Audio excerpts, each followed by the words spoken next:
नमस्कार बंधुरा केमन आছেন আপনারা आशा करी सकले भालो आছেন। জিএস রান্নাঘরে আপনাদেরকে জানাই স্বাগত। আবারও চলে এলাম আরেকটি রেসিপি নিয়ে। আজকে আমার রেসিপিতে থাকছে ল্যাবড়ার তরকারি।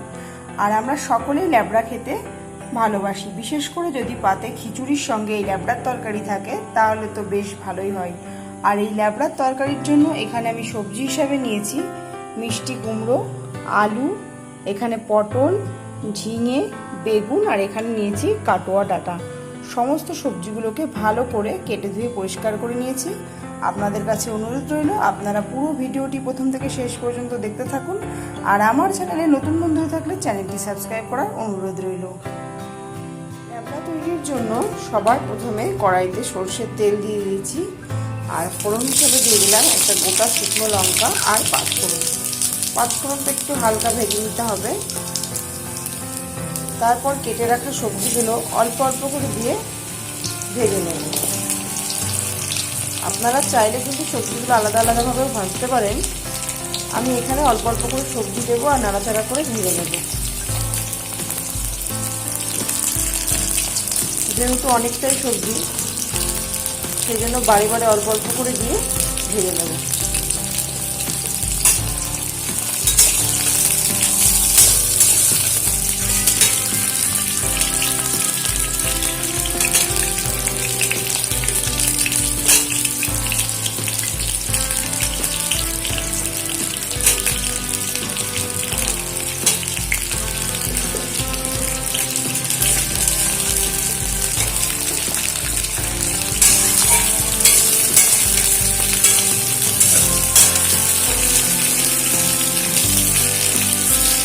সবজি আগে হালকা ভেজে নেব, তারপরে আবার এর মধ্যে সবজিগুলো অ্যাড করব।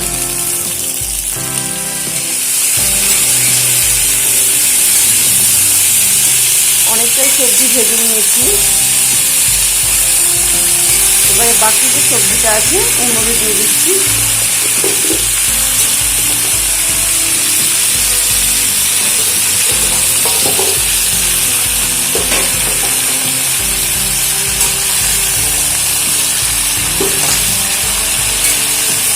আর এখানে যেহেতু সবজির পরিমাণটা একটু বেশি ছিল সেই জন্য আমি তেলটাও একটু পরিমাণে বেশি দিয়েছি। আপনারা কতটা রান্না করছেন তার উপরে নির্ভর করবে তেল আর মশলা। আর আমাদের বাড়িতে যেহেতু একটু সবজিটা বেশিই লাগে আর সবাই সবজি খেতে একটু পছন্দও করে, সেই জন্য আমি এগুলো একটু সবসময় বেশি বেশি করি। এবারে এর মধ্যে দিয়ে দিচ্ছি লবণ। আবারও সমস্ত সবজিগুলোকে খুব ভালো করে ভেজে নেব। আর সবজি ভাজা হতে হতে ল্যাবড়ার জন্য একটা মশলা তৈরি করে নেব। আমি মিক্সিতে গোটা জিরে, আদা আর কাঁচা লঙ্কা পেস্ট করে নেব।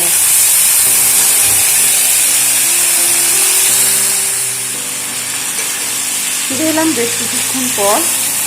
আমার সমস্ত সবজি কিন্তু ভাজা হয়ে গেছে খুব ভালোভাবে। দেখতেই পাচ্ছেন সবজিগুলো কিন্তু মিশিয়ে পড়েছে, তার মানে সবজিগুলো সেদ্ধ হয়ে গেছে ভাজাতেই।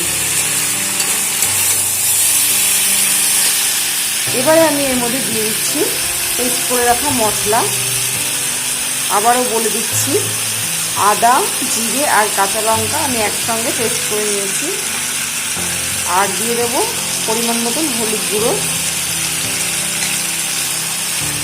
যেহেতু এর মধ্যে আদা দেওয়া আছে তাই সমস্ত মশলা দিয়ে ভালো করে সবজির সঙ্গে আবারও একটু ভালো করে কষিয়ে নেব।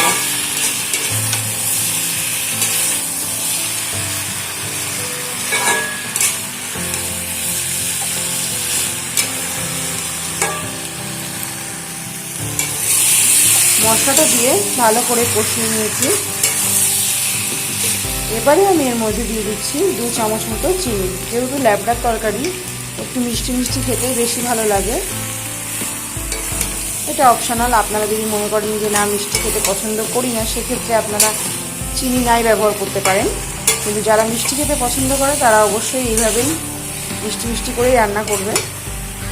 আর এবারে এর মধ্যে দিয়ে দিচ্ছি জল।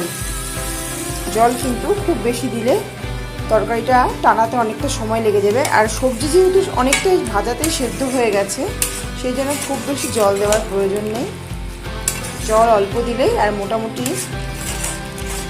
5 থেকে 6 মিনিট মতো রান্না করে নিলেই কিন্তু ল্যাবড়া তৈরি হয়ে যাবে।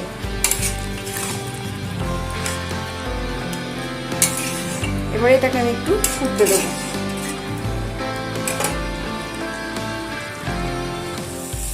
ফিরে এলাম 5 মিনিট পর। ল্যাবড়া কিন্তু একদম তৈরি হয়ে গেছে।